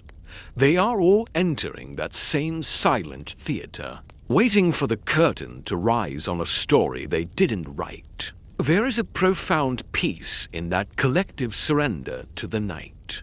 As the marble columns of Rome begin to dissolve into a soft, grey mist, we prepare to look at how these dreams were used as weapons, as medicine, and as tools of power. But for now, just let the image of the winged wanderoid drift through your mind, their feathers brushing against the edges of your thoughts as you sink deeper into the pillows. As the cool, white marble of the Roman Forum fades into the hazy, flickering torchlight of a commander's tent or a physician's study, we find ourselves entering a world where dreams were far more than spiritual curiosities. They were data. In the ancient world, a dream was a piece of intelligence, as vital as a scout's report or a physical symptom of disease. It was a currency of power and a diagnostic tool that bridged the gap between the seen and the unseen. Imagine the high-stakes world of ancient politics. For a ruler, a dream was a divine endorsement, the ultimate press release from the heavens. Think of Alexander the Great during the grueling siege of Tyre. The city was an island, seemingly impregnable, and Alexander's ambition was hitting a wall of stone and seawater. One night, exhausted and frustrated, he fell into a deep sleep and dreamt of a satyrs dancing on his shield. When he woke and consulted his personal dream interpreter, Aristander, the word was broken down. Sotyros. Tyre is yours. Can you see the ripple effect of that interpretation? It wasn't just a comfort to Alexander. It was broadcast to the entire army, The weary soldiers, smelling of salt and sweat, suddenly found a second wind. The dream became a psychological weapon, a data point that shifted the morale of thousands. In the hands of a master like Alexander, or later, Augustus Caesar, dreams were leveraged to legitimize every conquest and every radical shift in law. To challenge a king's dream was to challenge the gods themselves. It was the perfect political shield. But the use of dreams as data extended far beyond the battlefield. It moved into the quiet, clinical rooms of the ancient medical world. Long before we had MRIs or blood tests, doctors like Hippocrates and Galen looked to the night for a different kind of truth. Imagine a patient lying in a small, shadowed room in Pergamum. The air is cool and smells faintly of vinegar and dried herbs, rosemary, sage, and willow bark. The physician, Galen, sits by the bedside, not just checking the pulse, but asking, "What did you see in your sleep?" To Hippocrates, the father of medicine, dreams were a window into the humors of the body. If a patient dreamt of a flooded plain, it wasn't just a metaphor. It was data suggesting an excess of phlegm or a blockage in the system. If they dreamt of fire, the body was likely battling a fever. The dream was a biological readout, a way for the body to communicate its internal distress before physical symptoms even appeared. Galen took this even further. He once recorded a story of a man who dreamt his leg had turned to stone. A few days later, that same leg became paralyzed. To the ancient doctor, the dream was the first stage of the diagnosis. They used dreams to prescribe diets, exercise, or even bloodletting. It was a holistic approach that treated the mind and body as a single, echoing chamber. When you slept, your internal organs were speaking through the medium of symbols.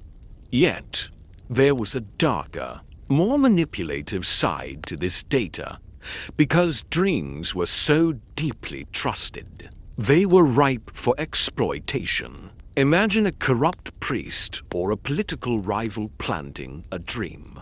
There are accounts of people being bribed to report specific omens that would force the Senate to delay a vote or abandon a colony. In the ancient world, faking a dream was a form of high-level espionage. If you could control the narrative of the night, you could control the direction of the empire. There was also the weight of the purgative dream. The ancients believed that some dreams were simply the mind cleaning itself out the leftovers of the day's anxieties. This was the purgation of the soul. Aristotle, ever the scientist, argued that dreams were often just the result of small movements in the sensory organs being amplified by the stillness of sleep. He viewed them as ripples in a pond. Even so, he couldn't deny their power. He noted that even a tiny sound in a room could be transformed by the sleeping brain into a massive thunderclap, proving that the mind was an incredible processor of data, even when offline. Think of the pressure this put on the individual. Every night was a potential encounter with a life-changing omen or a medical warning. You lived in a state of constant, gentle vigilance. But there is also something deeply comforting about it. In this ancient view, nothing you experienced was just noise. Every flicker of your imagination had a purpose, a place in the grand design of your life. Your internal world was just as significant as the external one. As we dwell on these ancient data points, let the flickering torches of the physician's study grow dim. The scent of the herbs fades into the clean, neutral scent of your own linens. The heavy scrolls of Alexander's interpreters are put away, and the world of prophecy and politics begins to soften into a quiet, rhythmic pulse. You are no longer a subject of an empire or a patient of a temple. You are simply a traveler in the timeless landscape of sleep. The data of your own life, the worries of the day, the hopes for tomorrow are beginning to settle, like dust in a sunbeam when the door is closed. You are entering the space where the ancients believed the truth was found. But for you, tonight, the only truth you need is the deep, restorative heavy-headedness of rest. As we emerge from the flickering torchlight of Roman tents and the incense-heavy air of Egyptian temples, we find ourselves back in the soft, familiar shadows of the present. The year is 2026. The world outside is a web of fiber-optic cables, satellite signals, and the relentless hum of a civilization that rarely stops to watch the stars. We think of ourselves as far removed from the priest in the Serapeum, or the general reading is Shield in a dream. We have neurology, we have sleep studies, and we have the cold, clear data of the waking world. But are we really so different? As you lie here, drifting on the edge of sleep, listen to the silence. It is the same silence that sat beside Artemidorus as he catalogued the fears of the ancient world. Even now, in our hyper-rational age, the quest for understanding the night remains a fundamental human drive. We might replace the dream book with a search engine and the Wanneroi with theories of memory consolidation. But the core feeling remains. When we wake from a vivid dream, we feel as though we have returned from a journey. We still ask, what did it mean? The ancient obsession with dreams has left a long, enduring echo in the modern mind. Think of the symbols we still use. We still speak of flying high or falling in our lives. Metaphors rooted in the very dream logic the ancients spent lifetimes decoding. The Wanira Critica of Artemidorus didn't disappear. Its DNA lives on in the works of Freud and Jung, who looked at the dream as a royal road to the unconscious. We may have changed the vocabulary, moving from divine messages to archetypes, but the reverence for the internal theater remains unchanged. We are still looking for the Gate of Horn. In our world of 2026, there is something deeply healing about looking back at the ancient belief that the night held profound answers. Today, we often treat sleep as a metabolic necessity, a chore to be optimized so we can be more productive tomorrow. We drink coffee to shorten the transition and use blue light filters to trick our brains. But the ancients teach us a different way. They teach us that sleep is not a blank space in our lives. It is a destination. It is a time of active wisdom, a sacred dialogue where the soul is allowed to wander and the mind is allowed to heal. Perhaps there is a middle ground between the ancient oracle and the modern laboratory. Perhaps, as you drift off tonight, you can adopt a fragment of that ancient perspective. You don't need to be a pharaoh or a stoic to appreciate the mystery of the next few hours. You are entering a realm where time doesn't exist, where the people you've lost can walk beside you again, and where your mind can solve problems that seem impossible in the light of day. Imagine the millions of people across history who have felt exactly what you feel now. The cooling of the skin, the softening of the thoughts, the slow, rhythmic pull of the deep. You are part of a lineage of sleepers that stretches back to the very first campfires of humanity. Every dream you have is a thread in a tapestry that covers the entire world. The mist of the ancient world has fully dissolved now, leaving you in the sanctuary of your own room. The papyrus scrolls are rolled up and stored in the archives of memory. The temple incense has drifted away, replaced by the scent of cool, clean air. The voices of the augurs and the physicians have faded into a gentle, wordless hum. There is nothing left to solve. There is no omen to interpret, no data point to analyze. The ancient world's obsession with dream interpretation was, at its heart, a way to feel at home in the universe. And tonight, you are home. You are safe. The night is a kind teacher, and it is ready to begin the lesson. Let your breathing become even and slow. Feel the mattress supporting every inch of your body. The shadows on your wall are just shadows, peaceful and still. You are ready to pass through the gates of sleep, leaving the waking world behind for a while. Sleep well, traveler. The gods of the night are silent now, and the journey is yours alone to take.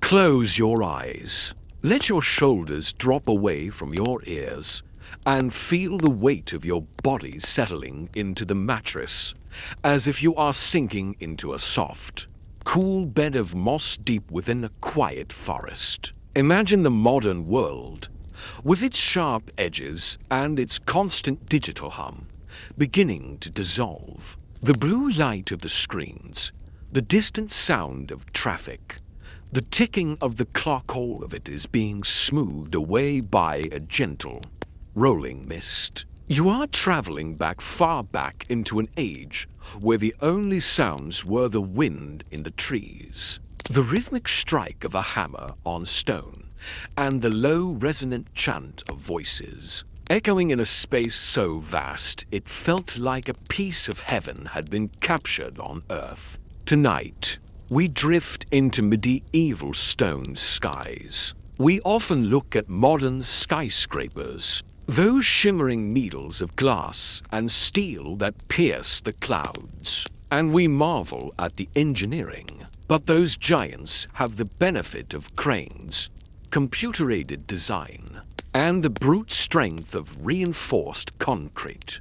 Tonight, we are going to look at a different kind of miracle. We are going to explore how the unseen architects of the Middle Ages, men who couldn't read a modern physics textbook and who lacked even a single calculator, managed to make stone float. We are going to uncover the secrets of the medieval cathedral, a structure that defied gravity with nothing but ingenuity, grit, and an intimate understanding of the Earth's bones. Before we begin our ascent into the vaulted arches, take a moment to settle in.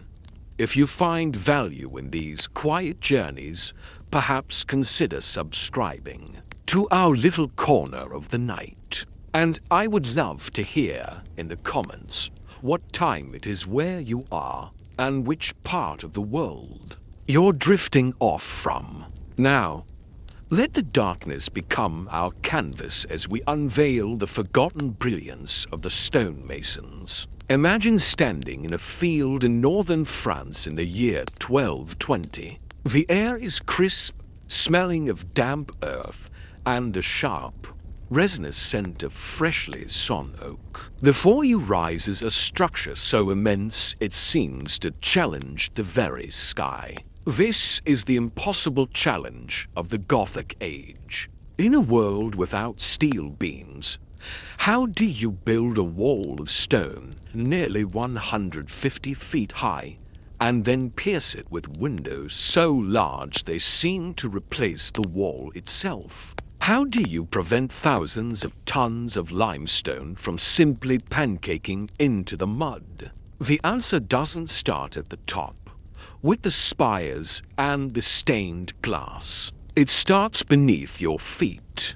To understand the cathedral, we must look at the foundations of genius, the unseen support that anchors these colossal structures to the spinning world. When we walk into a place like Notre Dame or Chartres, we see the soaring heights, but we rarely think about the mirror image below. For every foot the cathedral rises toward the clouds, there is a deep, sprawling root system of stone extending into the earth. Medieval builders knew that the soil was a living, shifting thing. They didn't have soil samples or geological surveys. Instead, they relied on the feel. They would dig deep trenches, sometimes 30 feet down, until they hit the living rock, the bedrock. If they couldn't find it, they would drive thousands of charred oak piles into the marshy ground, creating a petrified forest beneath the earth to hold the weight. Imagine the sound of the heavy iron rams striking those wooden piles, a slow, rhythmic thud that vibrated through the soles of the workmen's feet for months.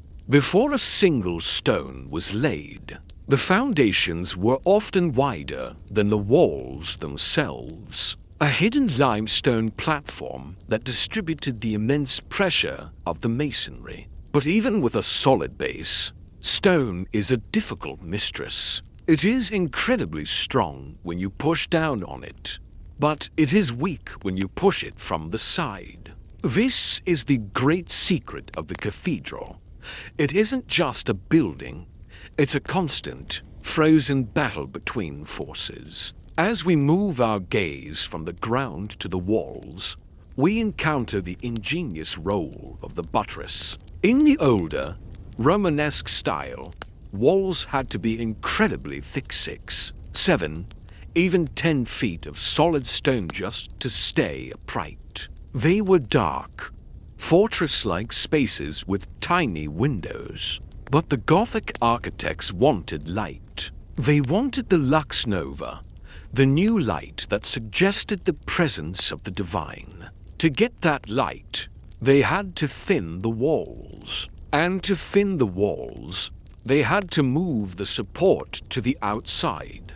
Enter the flying buttress. Imagine a great stone arm reaching out from the upper wall and planting its hand firmly onto a massive exterior pier. It looks decorative, perhaps even delicate, but it is a revolutionary innovation.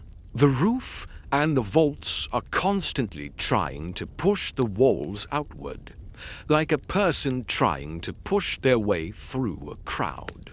The flying buttress pushes back. It channels the lateral thrust, that outward pressure down through the stone arches and into the ground. Think of the sensory experience of a construction site in the 13th century. The air is thick with a fine white dust, the flower of the masons. That coats everything in a ghostly pallor. You hear the clink, clink, clink of 1,000 chisels carving limestone blocks to a precision of a hair's breadth. There is the smell of the lime mortar, a sharp alkaline scent that stings the nostrils, and the low creaking groan of the wooden treadwheel cranes as men walk inside them, like hamsters to lift 2-ton blocks into the sky. These masons were masters of materials long before the birth of material science. They knew the temperament of stone. They knew that limestone from one quarry was soft and good for carving delicate vine leaves, while stone from another was hard and belonged in the foundations. They understood that the mortar would take years to fully set, meaning the building was effectively a fluid for the first decade of its life. It settled, it breathed, and it groaned. There were failures, of course. We don't often talk about the cathedrals that fell. At Beauvais, the architects pushed too far, reaching for a height of 157 feet. In 1284, a part of the choir collapsed in a thunderous roar of dust, and splintering wood. Imagine the silence that followed that crash, the heartbreak of a generation of work reduced to rubble in seconds. But even in failure, there was genius. They analyzed the rubble, they added more buttresses, and they began again as the sun sets on our imagined construction site. The shadows of the flying buttresses stretch long and thin across the town, looking like the ribs of a giant, prehistoric beast. The stone begins to cool, whispering the secrets of the weight it carries. We are standing on the threshold of the interior, ready to look up at the ceilings that shouldn't exist. But for now, let the image of those deep, hidden roots and the strong, reaching arms of the buttresses fill your mind. You are supported. You are anchored. You are safe in the hands of the unseen architects. As we move from the sun-drenched exterior into the cool, shadowed heart of the cathedral, take a moment to let your eyes adjust. The air here is different. It is still, carrying the faint, cold scent of damp stone and the lingering sweetness of beeswax from 1,000 candles. Above you, the ceiling doesn't feel like a roof. It feels like a canopy of stone frozen in a moment of upward flight. This is the vaulted marvel, the crowning achievement of the medieval mind. In the centuries before the Gothic dawn, ceilings were often flat and made of wood. They were simple, but they were dangerous. A single lightning strike or a tipped lamp could send the entire roof down in a rain of fire. To protect the sacred space, builders knew they needed stone. But stone is heavy, unforgivingly so. If you try to build a flat ceiling out of stone, it will simply snap under its own weight. To bridge the vast distances of the nave, the architects had to turn to the geometry of the circle. They began with the barrow volta, simple, heavy tunnel of stone. But these were oppressive. They pushed downward and outward with such force that windows were nearly impossible. The breakthrough came with the ribbed vault. Imagine looking up and seeing a skeleton of stone arches crossing one another like the delicate veins in a leaf. These ribs are not just decorative. They are the unseen tracks of weight.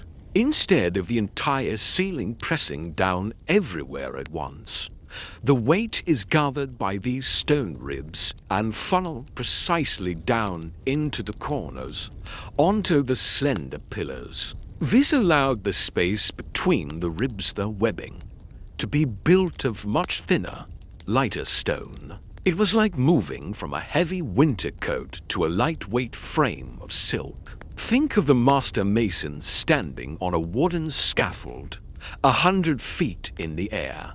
The wind whistles through the gaps in the unfinished walls. He is placing the keystone, the final wedge of stone, at the very center of the arch. Until this piece is in place, the entire ceiling is held up by a forest of temporary wooden supports called centering. The tension in the air is palpable when the keystone is hammered home. The wooden supports are slowly eased away.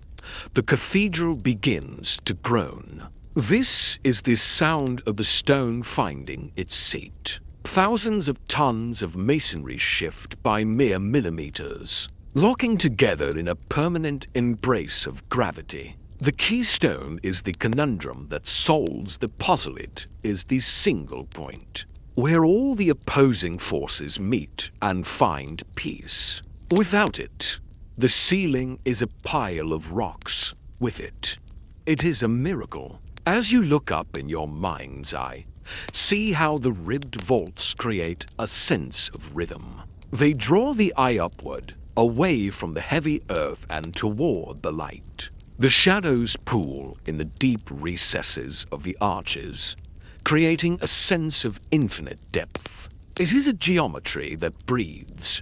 The builders understood that for a ceiling to defy gravity, it had to be flexible. These cathedrals weren't rigid boxes. They were designed to move. During a storm, the stone vaults would subtly shift, redistributing the wind's pressure. It was a dance of weight, a balance of power held in check by the sheer brilliance of the pointed arch. Unlike the rounded Roman arch, which pushes outward, the pointed arch directs weight more vertically, straight down into the columns. This was the key that unlocked the height of the Gothic world. It allowed the architects to build taller, thinner, and more daringly than ever before. As you settle deeper into your rest, imagine the quiet of the cathedral at night. The scaffolding is gone. The masons are asleep in their huts. Above, the stone ribs hold their position, tireless and silent. They have been holding that weight for 800 years, a testament to a time when men built for eternity using nothing but the logic of the circle and the strength of their hands. The light from the high windows begins to fade into a soft, celestial blue. We have looked at the foundations and the ceilings, but now we must understand how the weight wizards managed to distribute the impossible load throughout the entire skeleton of the building. Take a breath of that cool, stone-filtered air once more. As we stand in the center of the nave, looking up at those ribbed vaults that seem to hover like the wings of a great bird, we have to ask ourselves, how did they know? How did these weight wizards understand where the pressure would go long before the birth of calculus or structural simulation? They were masters of the impossible load, and their secret was a profound, almost instinctive understanding of load paths. Imagine the building not as a static pile of rocks, but as a living system of flowing water. Gravity is the current. Every ounce of the lead roof, every ton of the stone vaulting, is a stream of pressure looking for a way down to the earth. The medieval engineer's job was to build the pipes for that pressure. They understood that weight doesn't just sit, it travels. It flows down the ribs of the vault, gathers at the tops of the columns, and then rushes down those slender pillars into the foundations. But there is a catch. As that weight travels down, it also tries to leak sideways. This is the lateral thrust we spoke of earlier, the invisible hand, trying to shove the walls into the street. To solve this, the architects became masters of strategic placement. Have you ever wondered why a cathedral has so many layers of arches? Or why the windows are placed exactly where they are? It isn't just for the light. Every opening in the wall, every window, every doorway is a potential weak point. But the unseen architects turned these weaknesses into strengths. They used the lancet window, the tall, narrow, pointed opening to bridge the gaps between the heavy piers by focusing the weight onto specific, reinforced points. They could leave the rest of the wall hollow for glass. They were thinking outside the box, or rather, they were turning the box into a skeleton. Think about the materials again. Stone is the star of the show, but wood was the unsung hero. Above those stone vaults, hidden from the eyes of the congregation, is a massive forest of oak. This is the charpente, the timber roof frame. It is a labyrinth of beams, some as thick as a grown man's torso, holding up the heavy lead or slate tiles. The wood provided the tension that the stone lacked. The builders knew that could bend where stone would crack. They created a marriage of materials. The stone provided the compression, the wood provided the protection, and the lime mortar provided the glue that allowed the whole structure to settle into a single, unified mass. Imagine the master mason on a Tuesday morning. He doesn't have a blueprint in the way we think of one. He has a tracing floor, a large, flat area covered in plaster where he draws the arches and the windows at full scale with a compass and a straight edge. He's using constructive geometry. He knows that if he relates the height to the width using specific ratios, the square, the golden mean, or the equilateral triangle, the building will stand. It was a secret language of shapes. They believed that because God created the world with measure, number, and weight, they must use the same divine proportions to keep their stone skies from falling. There is a subtle humor in it, if you look closely. These men were so confident in their geometry that they took incredible risks. They built pinnacles, those little pointed stone towers, on top of the buttresses. At first glance, you might think they are just for decoration, just a bit of Gothic bling, but they are actually weights. The architects realized that if a buttress wasn't heavy enough, the lateral thrust would push it over. So they added more stone on top of it. They used weight to fight weight. It's the ultimate medieval life hack. If the wall is leaning out, put a heavy stone hat on the support to pin it straight down into the ground. As you drift closer to sleep, imagine the texture of the mortar between the stones.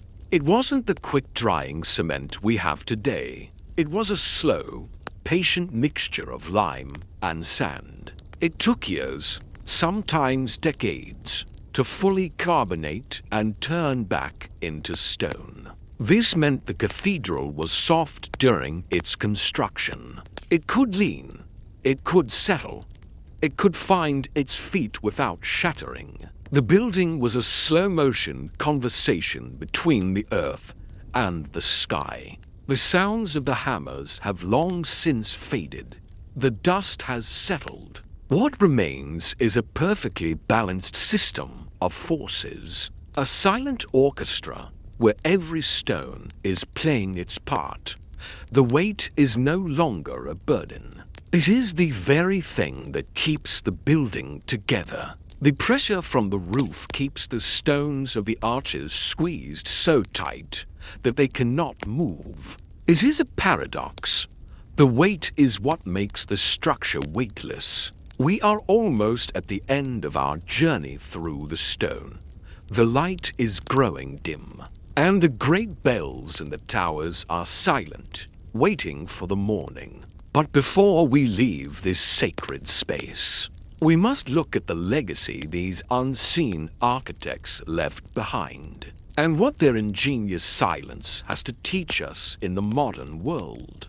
The light within our imagined cathedral has shifted now. The vibrant crimsons and deep cobalts of the stained glass have faded into a soft, ghostly charcoal, and the vast space is lit only by the pale, silver glow of the moon filtering through the high clerestory. As we stand here in the profound silence of the nave, we are surrounded by a legacy that has endured for nearly a millennium.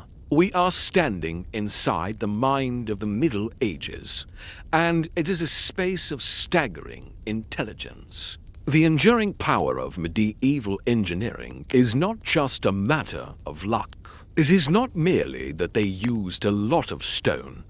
These structures still stand today, surviving wars, revolutions, and the slow erosion of time because they were designed as self-healing organisms. When a modern building of steel and glass faces a tremor or a shift in the earth, It often resists until it snaps. But a Gothic cathedral? It is a collection of thousands of independent blocks, held together by the very gravity that seeks to pull them down. It has joints. It can breathe. It can lean into the wind and settle into the soil, finding a new equilibrium over the centuries. What can the modern architect, with their supercomputers and carbon fiber materials, learn from these unseen architects? Perhaps it is the lesson of patience. A master mason who laid the foundation stones of a cathedral knew, with absolute certainty, that he would never see the spires completed. He was working for a future he would never inhabit. He was part of a multi-generational relay race of genius. Today, we build for the next 20 years, the next 50 if we are ambitious. They built for the next 1,000. They understood that to build something truly impossible, you must surrender your ego to the long arc of time. There is also the lesson of the honest material. The medieval builders didn't hide their engineering. The flying buttresses, the ribbed vaults, the massive piers, these are the muscles of the building, and they are proudly on display. There is a profound beauty in a structure that tells you exactly how it is standing up. It creates a sense of trust between the person and the space. When you walk into a cathedral, you feel the logic of it in your very bones. You feel the measure, number, and weight that Aristotle and Augustine spoke of, translated into a physical embrace. As you prepare to leave this stone dream and return to the soft, warm reality of your bed, I encourage you to carry this appreciation with you. The next time you see an old stone arch, or the next time you visit one of these ancient giants, look past the gargoyles and the gold. Look for the unseen.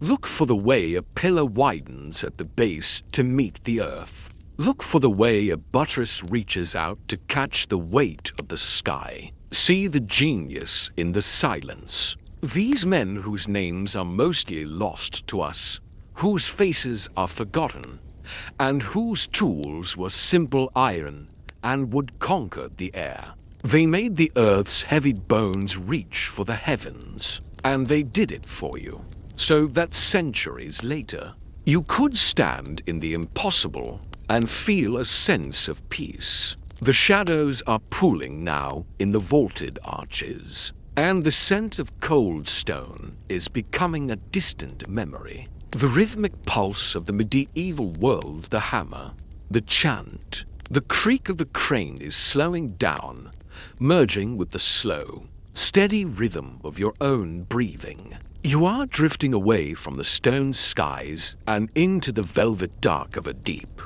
restorative sleep. The architects have finished their work for the night. The weight is distributed. The arches are locked. The building is safe, and so are you. Sleep now, under the protection of the unseen. Let the ingenuity of the past be the foundation of your rest. When the 20th century ended, the world stood at a new door. Human beings had walked on the moon, built cities that touched the cloud, and discovered the strict of atoms and stars. But deep inside, people still searched for the same thing that the past humans had once looked for: safety, love, and peace. The peace, the spaces. For millions of years, humans looked up at the night sky and wondered what was what there. Then one day we found a way to reach the star. In 1969, Two men stopped on the moon. The world watched in silence and awe.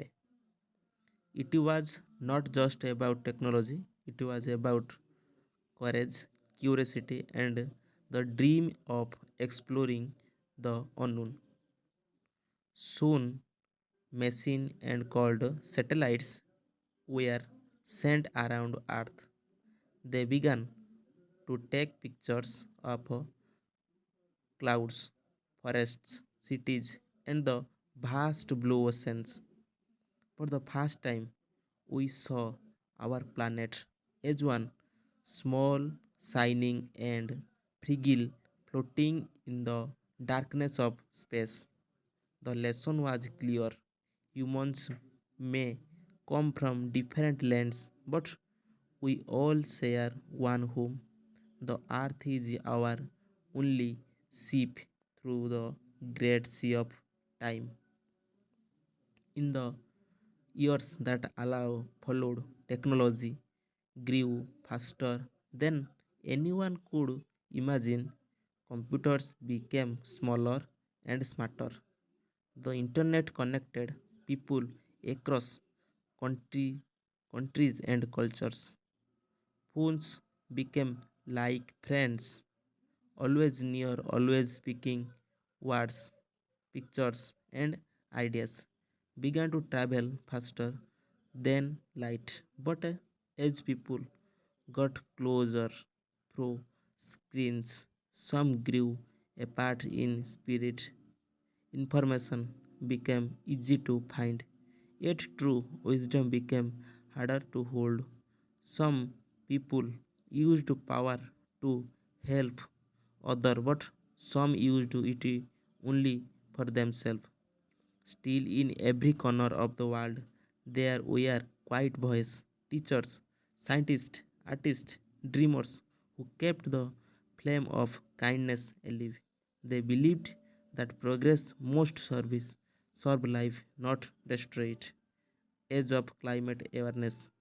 With progress came wearing, the earth began to change. Forget forests were skewed, were cut, rivers ran dry, and their air grew heavy with smoke. The same invention that made life easier also made the planet weaker. Storms grew stronger, summers grew hotter, animal vanished from the forest. Then the world began to wake up. People started to listen to the voice of nature, calm but firm, reminding humanity that everything is connected, from the tallest mountain to the smallest leaf. All are part of one great living story. Nations began to meet and talk about prophetizing the planet. Young people started to speak for the violence, trees, oceans, and animals. They said, "We don't want just comfort, we want a future." And slowly, a new home began to rise again. The hope that human could learn to grow not against nature but with it. The age of understanding. The modern world is not only about science or machine, it is also about understanding ourselves. A century of history pass behind us. We start to see one truth, one truth. All people, no matter the country, the color, or the language, are part of one story. We all love, we all fear, we all dream. The name of empires change, but the heartbeat stay the same. Many people today study history not to repeat old mistake, but to learn how live better than see its lesson written in the time. The story Roman teacher is about pride. The story India teaches of about spirit. The story of grace teaches us about thought. The story of China teaches us about discipline. The story of Africa teaches us about strength. The story of world teaches us about unity. It is human remind this lesson the future can bright.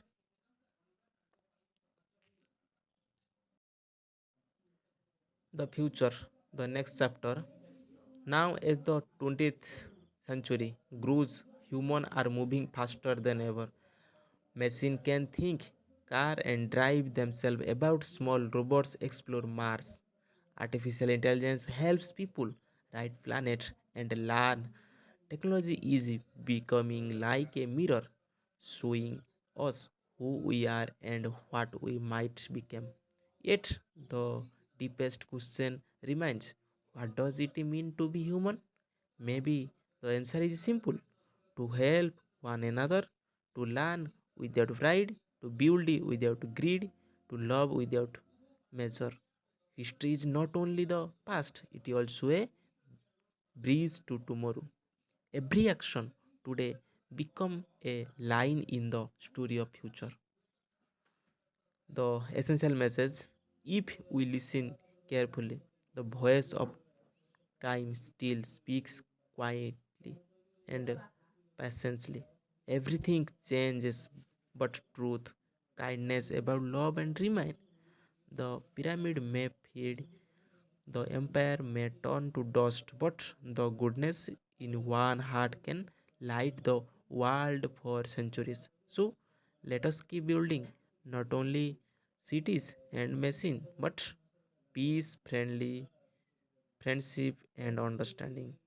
The real tis- issues of civilization become in the end history is nothing but humanity learning to live with itself. Thank you.